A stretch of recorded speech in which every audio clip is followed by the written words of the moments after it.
പ്രിയമുള്ളവരെ, നമ്മൾ കഴിഞ്ഞ പ്രാവശ്യം നമ്മൾ ദശപുഷ്പങ്ങളെക്കുറിച്ചാണ് മനസ്സിലാക്കിയത്. ഞാനിന്ന് നിങ്ങൾക്ക് പരിചയപ്പെടുത്താൻ പോകുന്നത് 7 വിളക്കുകളെക്കുറിച്ചാണ്. ഈ 7 വിളക്കുകൾ എന്ന് പറഞ്ഞാൽ നമ്മൾ ഇന്ത്യയിലെ നടപ്പിലുള്ള വിളക്കുകളെക്കുറിച്ചാണ്. ഈ 7 വിളക്ക് എന്ന് പറഞ്ഞാൽ 7 തിരിയുള്ള വിളക്കുകൾ എന്ന് ബൈബിളിൽ കാണാം. യഹൂദന്മാരുടെ 7 വിളക്ക് നമുക്ക് കാണാം. അതല്ല ഞാനിവിടെ പറയുന്നത്. ഇന്ത്യയിൽ 7 വിളക്ക് എന്ന് പറയുന്നതായ ആ വിളക്കുകൾ ഏതൊക്കെയാണ് നമുക്കൊന്ന് നോക്കാം. ഒന്ന് തൂക്ക് വിളക്കാണ്, മറ്റേ തുടർ വിളക്ക്,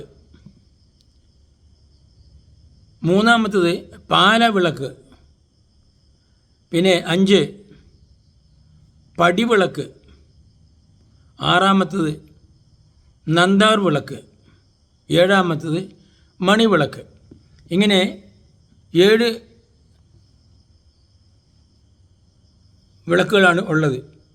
തൂക്ക് വിളക്ക്, തുടർ വിളക്ക്, പാലവിളക്ക്, പടിവിളക്ക്, നന്ദാർ വിളക്ക്, മണിവിളക്ക്, ഒന്നുകൂടി ഉണ്ട്. ഞാൻ ആകെ 6 പറഞ്ഞുള്ളൂ. 7 നിലയുള്ള പൊൻവിളക്ക്. അങ്ങനെ 7 വിളക്കാണ്.